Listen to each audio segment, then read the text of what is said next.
राजर्षी शाहू पतसंस्थेच्या चेअरमनपदी महावीर पोमाजे तर व्हाईस चेअरमनपदी विजय जोंग बिनविरोध। राजर्षी शाहू नागरी सहकारी पतसंस्थेच्या चेअरमनपदी महावीर पोमाजे यांची आणि व्हाईस चेअरमनपदी विजय जोंग यांची बिनविरोध निवड करण्यात आली। Chairman Raosaheb Ugare, vice chairman Kiran Alase यांनी नेमून दिलेला कार्यकाळ पूर्ण होताच आपल्या पदाचा राजीनामा दिल्यानं रिक्त झालेल्या पदाच्या निवडीसाठी सोमवारी सकाळी 11 वाजता संस्थेच्या सभागृहात विशेष सभा बोलावण्यात आली होती।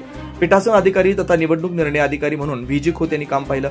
चेअरमन पदासाठी पोमाजे यांचं नाव जिनगोंडा पाटील यांनी सुचवलं तर त्यास अनुमोदन दादासाहेब पाटील यांनी दिलं, तर व्हाईस चेअरमन पदासाठी जोग यांचं नाव रावसो उगारे यांनी सुचवलं तर अनुमोदन किरण आलासे यांनी दिलं।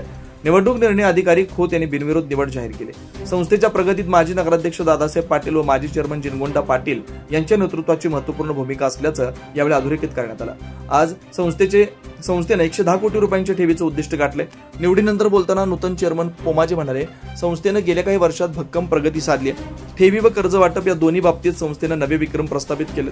पुढील काळात सभासदांचं हित आणि संस्थेची पारदर्शक व कार्यक्षम कारभाराची परंपरा जपत संस्थेचा विकास अधिक उंचीवर नेणं हे माझं प्रमुख ध्येय असेल असं सांगितलं। संस्थेचे मॅनेजर संजय गजन्नवर, संचालक किरण आलासे, रावसाहेब उगारे, धनपाल कोथळी, अण्णासू गुदले, दौलत कांबळे, सुषमा उपाध्ये, पद्मा राणी पाटील, आयशा बागवान आदी मान्यवर संचालक उपस्थित होते।